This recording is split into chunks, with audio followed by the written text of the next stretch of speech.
It's on. No, just kidding. Welcome to Adrenal Night. Okay, we're going to talk about adrenal and thyroid. And this is something, if you go to every health food store around, how many people are going to talk, oh, low thyroid? I've got adrenal fatigue. Okay, you hear it all the time. Okay, so either people are being misdiagnosed with it or we have an incredibly stressed out society. So what we have to look at, and there was actually a brilliant chiropractor named Fred Barge, and what's neat about him, he would quote himself. And the guy, he had this deep theatrical voice. I mean, I loved him. He was one of my idols. So I'm going to quote myself. Health must be looked at as a systemic natural state, and it should be. Anybody that says that the thyroid's wrong or the liver's wrong or the pancreas is wrong, do you think pancreatic cancer is from the pancreas? Or from an entire system that's not functioning correctly? Yeah, of course. And so we have to change our view of this. Now, this is an actual patient, not her pictures, but an actual patient came to me when she was 55, breast cancer. Of course, she went the standard cut, burn, and poison route. So she had a mastectomy. They cut it off. The other breast was not infected, but they decided to cut that one off anyway. And so is this bad luck, bad genes, or has her body been giving her symptoms throughout her whole life? So I'm looking at her x-rays, and sure enough, I'm doing the history on it because she came to me for headaches, not to increase her immune system so she wouldn't get cancer. Okay, so obviously, the message isn't getting out there that the body is designed for health. So I'm going to start doing the history, and she was put on thyroid medications when she was, only 25? And I'm going, well, wait a second, nobody has a bad thyroid. Okay, and you're gonna know how upsetting this is. A 25-year-old kid diagnosed with a gland that's not functioning correctly. I'm going to show you right now that gland doesn't function in an isolated environment. And then you're going to find out that all of these conditions that she was diagnosed with as she goes over, gallbladder issues. Now, what does the thyroid have to do with the gallbladder? Well, if you know that the thyroid makes a bunch of hormones. The main ones are T3 and T4, and we're going to cover what they're made out of and what they are. But if the thyroid isn't working right, the adrenals kick in. And the adrenals use the raw material of cholesterol to make every glucocorticosteroid, mineralocorticosteroid, sex hormone. So when you look at this, the relationship to a thyroid that's not working, that means the adrenals are working harder and they need more cholesterol. The cholesterol is produced in the liver. So can you see the tie-in from the thyroid and the gallbladder? So the medical system, okay, that diagnoses a thyroid without looking into something further is killing this woman. 35, they rip out the gallbladder. So that means that she can't absorb fats correctly. And then you've got this liver that's constantly dripping bile into the intestinal tract, which is burning a hole in the duodenum, which is also irritating the pancreas. And then you come in fibroids and hysterectomy. Hysterectomy again, because she can't absorb the healthy fats, she can't produce the estrogens or progesterones. Fibroids, cysts, and tumors are a defect of the kidneys, the adrenals, and the pancreas. So you start looking at this, think, my gosh, her body was telling her when she was 25 that she had an issue with all of the systemic organs. And then they have cancer and everything. It's not bad luck or bad genes. It's like seeing somebody you love. I mean, I've had family members. Anybody in here ever have a family member that's a drug addict? Okay. So you love this person? Okay. You say, look, if you keep using, they're gonna what? They're gonna die? Okay, so you got a couple of choices. You can slow down, get help, stop. Okay. It's like they're driving a car full blast into a block wall. Stop, put on the brake, turn, slow down, go through a tunnel. And none of this stuff is like appreciated, that every organ system is connected. So now let's go over this, because every organ system is connected. If somebody said you have adrenal fatigue, you don't have adrenal fatigue. If somebody said you had a thyroid issue, you don't have a thyroid issue. It's connected. You got to connect it all. First, you've got a nervous system. The nervous system senses what everything is going on in the body.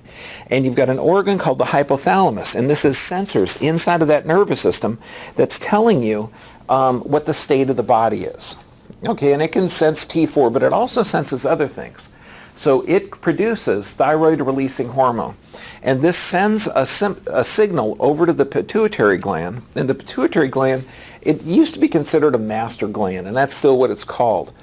And that pituitary gland, once it gets the signal from the hypothalamus, it will send a hormone down called TSH, or thyroid stimulating hormone. And this causes the thyroid to start working. So it's the hypothalamus that is checking the levels of thyroid. It does a lot more than that, but just in this case, we're looking at that. Through the nervous system, telling the pituitary to produce this hormone. The pituitary sends down, and then the thyroid starts working. And now the thyroid starts producing the appropriate hormones. And in theory, once the hormone production of the thyroid gets up, the hypothalamus senses that, then tells the pituitary to stop the production of the TSH. So now this is pretty much what most blood tests are looking for. They're looking for T3 and T4, which is what the pituitary secretes, or the thyroid secretes, and they're looking for thyroid stimulating hormone, which is what the pituitary is. So now let's say the pituitary, which is inside of the brain, is screaming. It's producing a ton of TSH, and the T3 and T4 are low. What's that called? The brain's telling the thyroid to work. That's called a low-functioning thyroid, or hypothyroid. Let's say you have very little TSH and massive amounts of T3 and T4. That means the thyroid is producing more than the brain's telling it to, so then you have a hyperthyroid. So that's pretty much the only two things they're looking at. Now, when we look at this, we've got two things, and I'm going to cover this over and over and over again. So understand, I don't have Alzheimer's. Although I do like watching It's a Wonderful Life every year. You too? Okay, good. Yeah, good. So it's not real Alzheimer's. But I want you to go over it, because the more you go over it, the more you understand it. Okay, so remember, you got the hypothalamus telling the pituitary hands off to the thyroid. Thyroid produces T3 and T4. Now we have a second metabolic response in here, and this has to do with the adrenals. There's two things that regulate cell production. The thyroid is for healthy cell production. The adrenals are for stress cell production. So if you're under a stress state, like you're in the trench in World War I, or you're a salesperson, or you're a truck driver, okay, you need to still produce healthy cells. So then the thyroid is going to be suppressed, and the adrenals are going to start to kick up. So in this mechanism of the brain and the hypothalamus and the pituitary, we have another one. Under stress, we're looking at gonadotropin releasing hormone, okay, CRH, and this stimulates the pituitary, and that tells the adrenals to release cortisol. Now when cortisol comes up, and this is produced by the adrenals, that suppresses TSH. Now I want you to own this one, because cortisol is the greatest anti-inflammatory your body knows. So now if you have tissue damage, you just ran a marathon, do you have a lot of tissue damage in your body? Yes or yes? Okay, good. So what that's going to do, that's going to cause your body to release its best anti-inflammatory, and that's cortisol. That's produced by the adrenals. So what does cortisol production do to the thyroid? It decreases it. What about fast food? Systemic inflammatory response. What about toxic food? Systemic inflammatory response. So that's going to cause the cortisol levels to go up. What does that do to the thyroid? Decreases it. So when we go back, okay, when we go back to this scenario, did anyone ask this 25-year-old kid, why is your thyroid low? What's wrong? What's your lifestyle like? Do you have inflammation? Do you have excess stress? Did they ask that? Do they ever ask that? No, because there's not the respect of the body, and we got to change that. So when we look at this, and we're going to get into it deeper, so that's just like a rough overview. Thyroid produces a bunch of stuff. We're only going to look at T3 and T4 because that's pretty much the main areas that it works. Now, iodine, T stands for thyroid, 3 stand for 3 molecules of iodine. T4, what do you think 4 molecules of? Iodine. Aren't we smart? You guys are so good. Okay, so iodine's really important to thyroid function. God, that's the end of that talk. Okay, now when we look at this, and we look at a ratio of T4 to T3, there's 20 times more T4 than T3. However, T3 is way more powerful. So T4 is more abundant, T3 is more powerful. And when you look at this, T4, which is very abundant, it's converted to the active form of T3 in the livers, intestine, kidneys, and lungs. So this means that the thyroid is producing T3 and T4. T3 is more active, T4 is more plentiful, but T4 is converted to the active form where? In the liver, intestines, kidneys, and lungs. Wait a second, that girl that we were talking about earlier, she had her gallbladder removed. So does that mean she might not have had a healthy liver or healthy bile production? Oh, wow. So then, if they'd diagnosed it correctly at 25 that she had a liver problem, do you think there was a conversion problem with the T4 to T3? I know, isn't this cool? I know, it's like little detective work because the body leaves clues. It doesn't do anything unintelligently. And then you look at this, dietary selenium is essential for T3 production. Well, that's true. So does that mean that all minerals are important? Yeah. Is this why a lot of people with a low functioning or adrenal fatigue crave salt, crave minerals? The plot thickens. Now the lab test, when they do a lab test, and this is frustrating because labs are completely inaccurate, and this is what guides just about 100% of the doctor's recommendations. Yeah. Okay, just about. Okay, because if it doesn't show up on the lab test, and even if it does anybody really want to talk to a patient? So, no, but that's the frustrating thing because you've got to really ask. What's your lifestyle like? What do you eat? What do you breathe? What's your history like?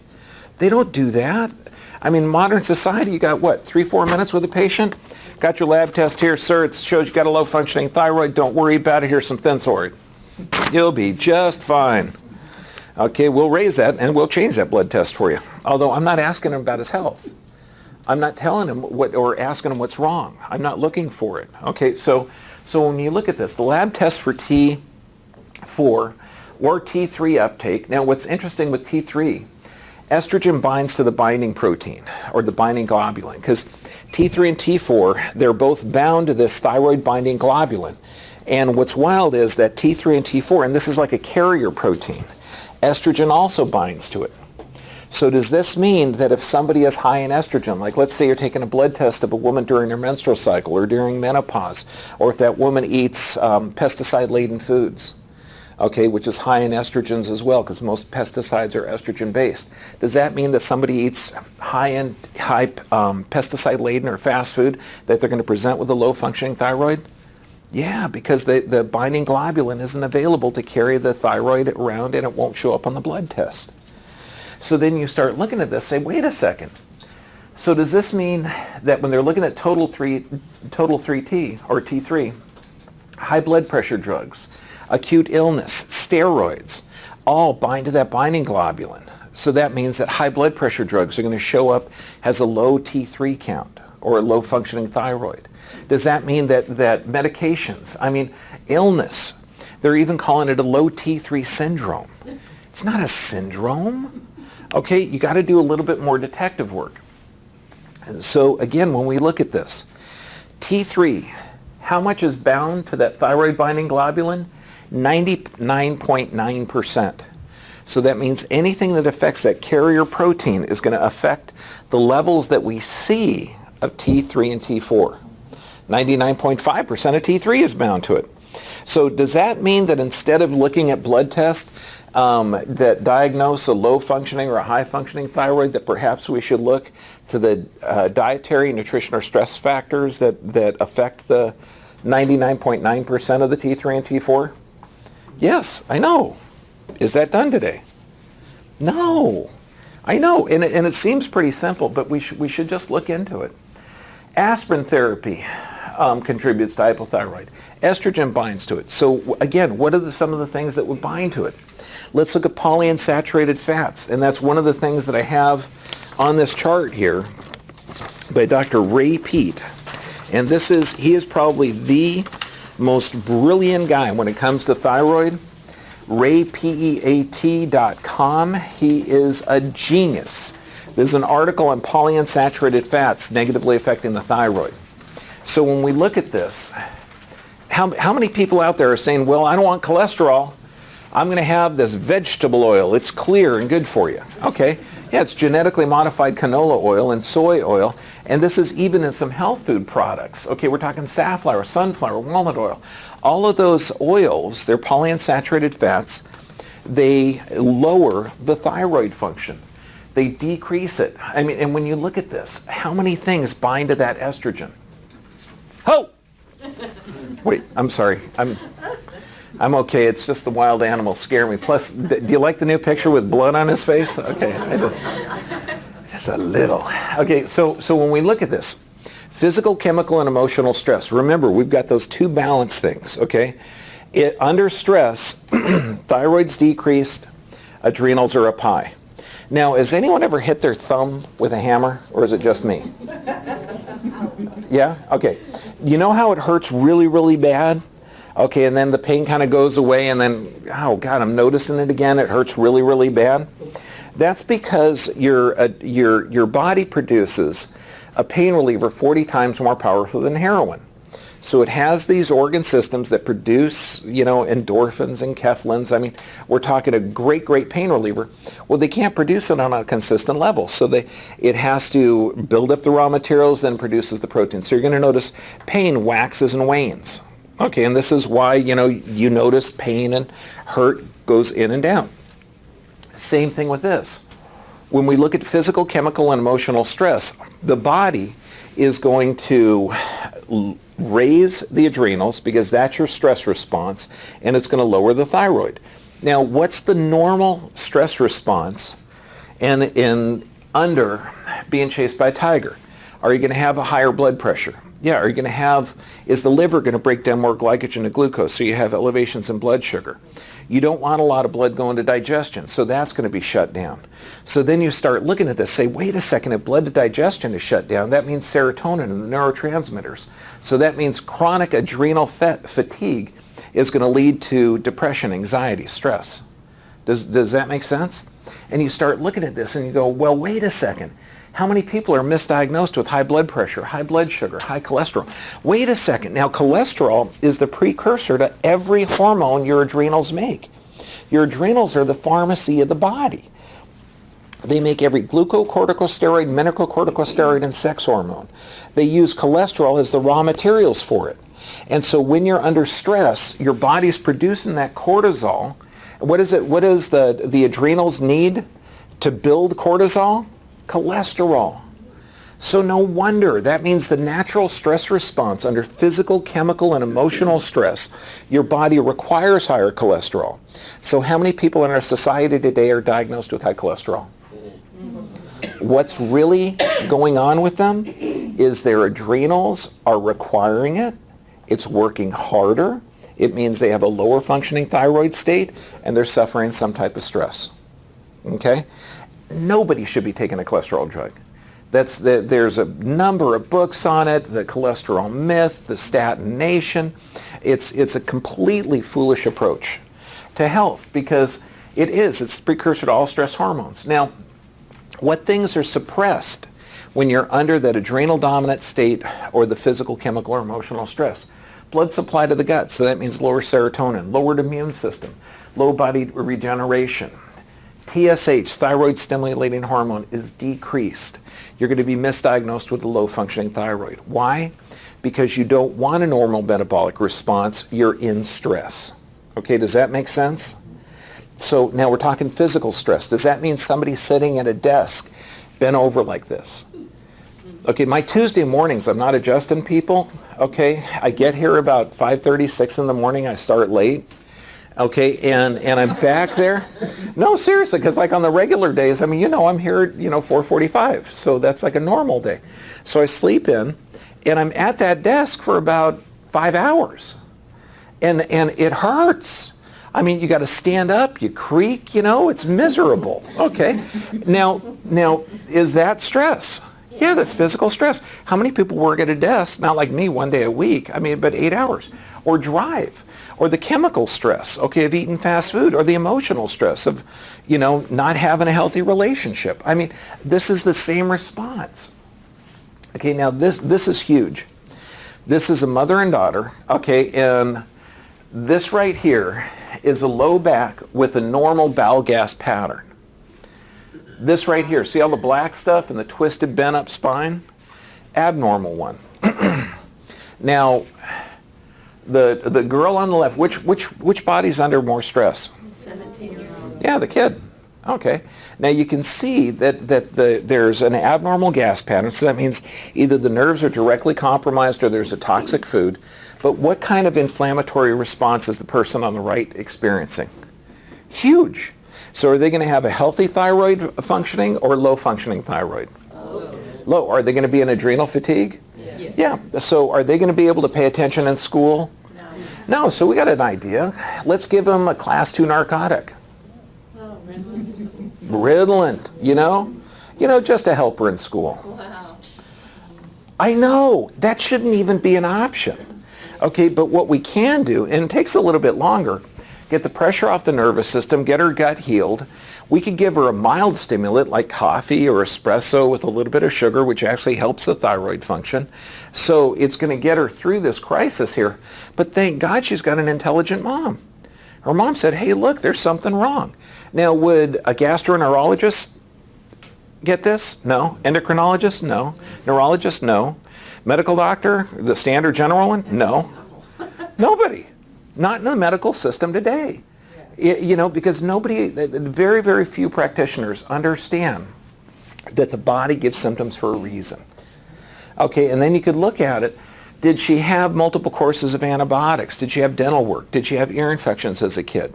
And so then you start to connect the dots. But thank God her mom brought her in, because there are too many kids that are suffering with difficulty in school, and they're taking drugs that literally kill them. So I use the analogy that the thyroid is the canary in the cage, because it's really, really easy. Those miners, when that canary died, buddy, let's get the heck out of here. Okay, there's poisonous gas. So physical, chemical, emotional stress, what does that do? What does it first do to the thyroid? Lowers it. Okay, so that means that any type of altered thyroid function, it's got to be from some kind of stress. And then you look at it, TSH is decreased. So it's not, if the TSH is decreased, that means the brain is under stress. The brain is recognizing that there's going to be some type of adrenal state. It's not hyperthyroid, it's stress. And then you start looking at this. Thyroid's decreased, digestion's decreased, serotonin's decreased. This is an intelligent response to the body. A low functioning thyroid is an intelligent response. Adrenal fatigue is an intelligent response given the environmental stimulus. Okay, if you have chronic inflammation, if you have chronic stress, it's supposed to work that way. Okay, it's a fool's errand to try and second guess the body. It just doesn't make sense. So when we look at the adrenals are the pharmacy of the body. They produce every glucocorticosteroid, mineralocorticosteroid, and sex hormone. Vital. Progesterone protects you from cancer. Okay, you can't get any more important. Estrogen, progesterones, produces interferon. $40,000 worth of interferons produced there. That's the most powerful anti-cancer drug known. So does that mean everybody with breast cancer or pancreatic cancer or brain cancer or melanoma more than likely have an adrenal fatigue state, or that it's been a systemic response to the body over chronic physical, chemical, and emotional stress? Yes. So this is everything. This is the key to disease and health. So when we look at this, what's the test for thyroid? Remember, it has like 2-3 minutes, looks at the blood test. Nope, your adrenals are fine, sir. 90% of it's got to be destroyed before it shows up on a blood test. So they're not going to know. So when you look at this, alcohol, drugs, food, environment, stress, I mean, it's crazy that instead of looking at the patient and doing a thorough history and respecting the body's responses, that it all comes down to a blood test that's ineffectual.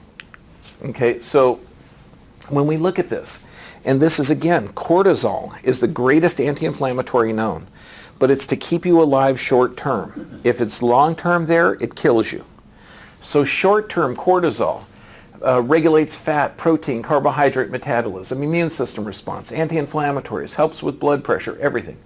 Long term, slows down the thyroid, blood sugar imbalances, so that means diabetes. Does that mean type 2 diabetes has a thyroid adrenal imbalance? Yes or yes? So does that mean that type 2 diabetes is from chronic physical, chemical, or emotional stress, and you deal with the stressors, you eliminate diabetes? Yes. Yeah, well, I mean, if you saw last week's on the diabetes.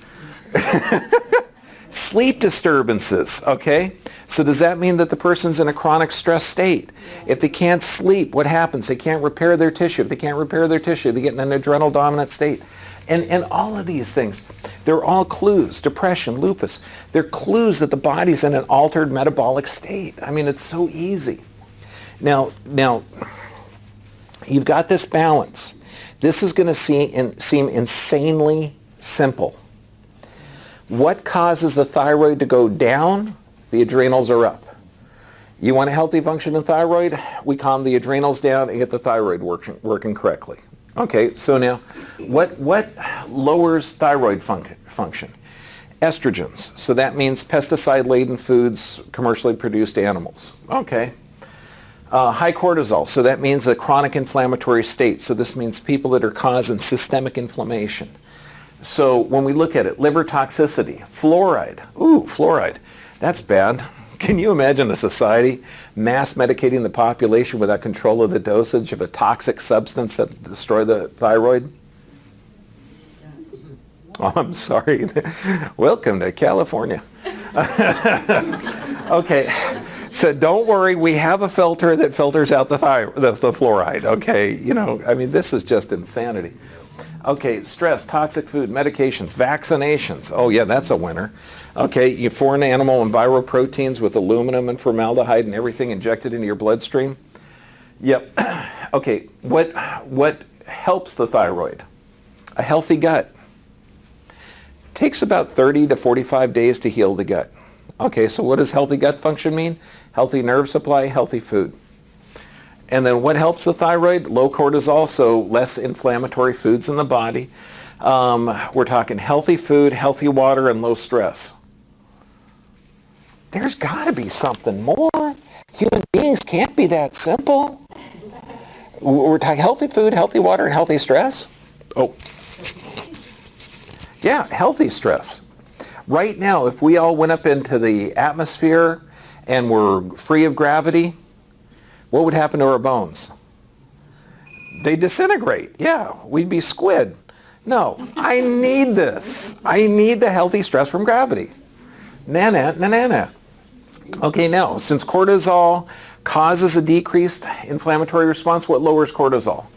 A healthy thyroid function, I'll go with that. Vegetables and water. So how can it be that simple? Okay, because remember, anytime one's up, the other's down. Now let's look at the other thing. Have you ever heard of bromine? Bromine. Years ago, they used to use it as a yeast agent where they would use iodine. And then there's iodine phobia, where everybody's afraid of iodine. Okay, so they use bromine, which is a toxic poisonous product, in bread. And it's kind of neat. When you go to Whole Foods, they say non-brominated flour. Okay, which is kind of nice. At least they're starting to get the big picture. But bromine, chlorine, fluorine, or fluoride, they all are halides. So they're really similar to iodine. So remember the T3 and T4? T3 is what? 3 molecules of what? Iodine. Okay, and T4 is 4 molecules of what? Iodine. Oh, okay, cool. So now, since we got basic chemistry down, if you get a body that's inundated, okay, with chloride, you know, from the water, with fluoride from the water, and with brominated bread, and very little iodine, like iodine deficient, like you don't eat a lot of sea vegetables, the thyroid's going to look around and try and use the fluoride, try and use the chlorine, try and use the bromine, but it can't make it. So what's going to happen if somebody has those exposures? Are they going to have a healthy functioning thyroid or low functioning thyroid? Low functioning thyroid, only because of the excess exposure to toxic components that the thyroid can't utilize. Okay, does that make sense? Mm-hmm. So if somebody says you have a low functioning thyroid, say no, I live in Burbank. We're doing fluoridated water and there's chlorine in there and it's just toxic. Okay, so I mean, of course, the toxic stuff has been banned in the United Kingdom and banned in Canada. Okay, I don't know how it is in Australia, but it's probably banned down there too. They're smarter than us. Okay, fluoride. Now fluoride, because remember, they used to have functioning hyperthyroid, and why? Because the adrenal dominant state back in the 1800s, they found out that if you gave someone fluoride, it would slow their thyroid down. Why? Because it mimics, it's a halide, and it mimics iodine, and it slows down the thyroid. They would prescribe fluoride to slow down the thyroid. So when the guy is looking, wow, you have a high TSH and a low T3 and T4. So what is that? The brain's telling the thyroid to produce stuff. The thyroid's trying the best he can, but he's so iodine deficient, he's trying to make thyroid hormone out of chlorine and fluoride. You're doing the best you can, sir, but you're just not having the building materials. But I don't want to talk to you. I'm just going to look at the blood test here. And the blood test here says you got a low functioning thyroid and a high functioning pituitary, so you need this Synthroid. I'm not going to do any more diagnostics on you because I'm just following the procedure. Okay, can you see this? We're not going to do silly stuff like that anymore. This was used to lower the thyroid. So if you have a fluoridated system, it's lowering thyroid function. If you're not, and well, what's worse, soda. When you look at the different levels of how Sunny Delight, okay, is made with fluoridated water. You look at most of the bottled water, most of that's fluoridated. When we look at this, gluten, histamines, thyroiditis. If you've had vaccinations, if you've had antibiotics, what happens is your gut starts to leak. You get these undigested proteins into the bloodstream. Now, undigested proteins in the bloodstream, the body recognizes those as pathogens. So it's going to build antibodies to attack those pathogens. This is the theory behind injecting you with monkey tissue, dog kidney tissue, aborted human fetal cells, otherwise known as flu shot. Okay, yes, it's flu stupid shot season. Okay, so when you get those foreign proteins in your bloodstream, your body builds antibodies towards those foreign proteins. Well, if you've had antibiotics, leaky gut, MSG, all of those things will cause those foreign proteins to get into the bloodstream. The body recognizes that, builds antibodies, and it attacks the gluten and the caseins. However, those gluten and casein proteins look really similar to what the thyroid produces. So those antibodies can attack the thyroid, leading to Hashimoto's thyroiditis. Now, is Hashimoto's a hyper or hypothyroid? Say both. Both? You're so right. Oh my gosh, this is the most educated group. Okay, that's true because we don't know. I mean, if the antibodies are active, it's going to be low. If the antibodies are slow, it's going to be high. Okay, because the body's trying to compensate. This is why it gets crazy. So when you look at it, what can heal the gut? Well, what was that slide I just had that helps the thyroid? Healthy water, healthy food, vegetables, plant, the iodine would be good. Eliminating toxins would be good. Oh my gosh. So does that mean Hashimoto's thyroiditis can be healed? Yeah, pretty quickly. Okay, really quickly, in fact. Okay, so here, let's go on. Okay, when we look at this is the EPA's, I love this, National Research Council, the NRC, and they found out, and this is just a nice little study in 2006 on fluoride in a scientific review of fluoride in the water. Now this is, I think it's almost, there's a few communities that are holdouts in America that say, no, don't poison our water supply. But the EPA says fluoride exposure in humans is associated with elevated TSH. Why? Because fluoride mimics iodine. The thyroid can't make the T3 and T4. So the brain recognizes that there's a low T3 and T4 production. So it tells the pituitary, okay, to increase TSH to get that gosh darn thyroid working better. Okay? So this is an intelligent response to a toxic environmental stimulus. Now this says it's going to lower T3 and T4. And it has similar experiments in animals. So that means humans and animals are both going to negatively respond to fluoride. So when you look at this, okay, what is anyone drinking fluoridated water or the things that are made with fluoridated water, what's their adrenals going to be like? Strained? Overactive? So they're going to be in a systemic, since the adrenals are active, what's their gut function going to be like? Healthy or poor? Poor. So a community that would do this, they would have gut issues, serotonin production, depression, anxiety, cancer? Wow. I know.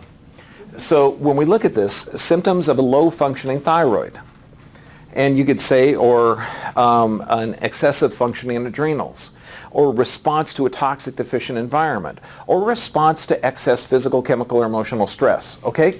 So it's not hypothyroid. That's foolishness. When we start looking at it, okay, we got muscle, joint pain, depression, weight gain, hair loss, carpal tunnel syndrome, weakness in the extremities, mental disturbances, impaired fertility. I mean, you look at all of this stuff. It's like, my goodness gracious, this is our community. Okay, it's just, it's an intelligent response to stress, physical, chemical, or emotional stress. Okay, hyperthyroid, okay, hot all the time, unexplained changes in weight, depression or anxious. So when you look at this, the thyroid's working too much. So that means that there's some kind of problem. They used to call around the Great Lakes the goiter belt because they didn't have enough iodine. Okay, so the thyroid's working as much as it can, but it doesn't have a healthy building materials. So the thyroid and the goiter start to form. Cholesterol, the most important building material you have. Cholesterol does not clog arteries. Cholesterol does not clog arteries. Cholesterol does not clog arteries. Cholesterol does not cause increase in strokes. Cholesterol doesn't clog brains, okay? Cholesterol is the vital material that you make every hormone, glucocorticosteroid, corticosteroid, and sex hormone out of. Okay, do you know how many people are going to come up to me after this and say, well, doesn't high cholesterol clog arteries? Oh. Okay, so when you look at this, cholesterol turns into cortisol. Cholesterol turns into testosterone. We'd have the same thing. Cholesterol turns into estrogen. Cholesterol turns into progesterone. I mean, it's everything. It's the building materials. Problems with low cholesterol. Yes, pigs fly. Okay, asthma, reduced libido, infertility, allergies, chronic inflammation, mineral deficiencies, swelling, blood sugar problems. So does this mean that cholesterol medications can lead to type 2 diabetes? Yeah, it says it on the package. Okay, so you can't drug someone to health. This little kid, darling little 13-year-old kid. I mean, just cute as a bug. But when you look at this, that is a person under stress, yes? Yes. Okay, crazy world, 2014, America. How many vaccines do you think she's had by now? 30. No, you're going to have 36 by 18 months. Okay. No, this is crazy world. Okay, this is crazy world. This is now. So you had about 4. Okay. An 18-year-old kid is going to have, about 40. So she's probably tipped the scales about 48, 50 vaccines. Okay. Now, knowing that this spine is under trauma, do you think she had any ear infections or asthma or breathing problems? Yeah. If she did, what were those treated with? Antibiotics, poisonous mold. So she's had multiple neurotoxins. Now she's living in America. Does she drink fluoridated water or soda made with fluoride? Yes. Okay, so her thyroid's going to be off. Now, what we can look at, this clear glass-like looking thing, that's called a Magenblase. That's the top of the stomach. It should be about a quarter that big. So what would cause the stomach to expand up like that to be sick? Okay, we're talking something, some kind of decreased nerve supply. So I'm looking at this and I'm thinking, well, there's the toxins. We know that for sure. We can see nerve pressure. We know she's in a sympathetic dominant state or adrenal fatigue state. We know that the nerve supply to her gut's shut down. So could she have behavior problems in school? Could she have, well, I mean, this is what she came in with: low back pain, sleep problems, and headache. Sleep problems, is that somebody in an adrenal dominant state or thyroid dominant state? Adrenal dominant. So she's having sleep problems. So should we give her a drug to get her to knock out? No, you start, the more doctors and physicians look at a kid with respect or look at an adult with respect, if they don't, this kid's going to die. She's going to be a statistic. She's going to be put on drugs to make her study better. And then she's going to be put on antidepressants. Then she's going to be put on sleep medications. She'll live, okay? But by 28, 30, she's going to be infertile. Then she's going to go to the fertility clinic. Then she's going to get gallbladder issues. By the time she's 35, by the time she's 50, she's going to have a mastectomy. Okay, thank God her parents brought her in here. Thank God. Because what doctor is going to recognize that nervous system pressure? Okay? I mean, it's just like, we got to get the message out to respect the body. And this is to every doctor, every nurse, every person. If your body is giving you symptoms, by God, respect it. It's so important. This is the solution. And it seems too simple because the body is simple. Drink more water. Wait, fluoridated water? Chlorinated water? Okay, you're right. It's my fault. I should have put healthy, normal water. Oh, I did put healthy water. Okay, eat more veggies, reduce medications. Well, you know what I say? Okay, and this is what I'll tell my patients. And I say it with this type of emphasis. Sick people need drugs. As your body gets healthy, what would happen if a healthy person took those drugs? You know what they would get sick. I know. So I'm just telling people what they already know, okay? So this way, instead of the victim mentality where you're taking the pills, okay, you start saying, well, you're right. When I get healthy, I won't need this crap. Okay, so eliminate refined foods, eliminate enriched foods, eliminate toxins, deal with stress occasionally. That does not mean hire Italians, okay? It means walk, it means exercise, it means walk in the sun, swim, bike ride, do something. And eliminate the American lifestyle. Okay, you know, the toxic stress, the medications, and everything else. There's some vitamins you can take, B3, vitamin C, vitamin E, beta-carotene. It's pretty much just normal food. I mean, you can get everything just about from plants. Since we are toxic, chlorella and spirulina, great supplements. I recommend them because we're a toxic culture so far. Juicing and blending, absolutely vital because you get more nutrients from the juice. So if you've been, what do you think I'm going to recommend to that little 13-year-old kid? Juicing and blending. Okay. And not Sunny Delight. Okay, I'm talking plants go in a machine, it grinds them up, you get something that you can drink and you drink it. You know, she's going to get better. Enzymes. This is vitally important for anyone whose heart is still beating. Okay. Enzymes are naturally in foods. Okay. And raw enzymes are the best, and you only need them to help break down the nutrients. And if you're over 40, you just got to get them. Enzymes are vital. And this is it. That's the solution to thyroid and adrenals. I know. It's like, cool, this is easy. Now, all of this is going to be available on the owner's guide. Everybody on YouTube in the world, they get it for free for 7 days. Every one of our patients get it for free as long as you're my patient. Whatever country you're from. Okay, and go to our YouTube channel. We do have a cruise coming up in February. I think there's only 75 spots left out of 200. And I know February seems like it's far, but we're going to have the next health talk here at this location. We're going to do a little quick version of the 3.5 days that we're going to be teaching on there. It's only going to be about 2 or 3 hour classes, but we're going to talk about how the body works. We're going to talk about the source of diseases, how to strengthen your body, and we're talking about meditation, lifestyle, exercise, nutrients, everything. And then we're going to explore San Juan, Puerto Rico. Okay, so I'm thinking like the cannons and the forts. Okay, I think that's going to be cool. Then we're going to go to St. Martin and St. Thomas, so that's going to be good scuba diving and sailing. So, and it's my first time on a big boat. Well, I mean, really big boat. I've sailed like 50-foot boats, but this one's going to be fun. So, and that's going to be next. And then Lori's got coupons to get checked. Okay, now, any questions? Oh, wait. I can't do the questions on this because I don't have a portable mic. So thank you very much.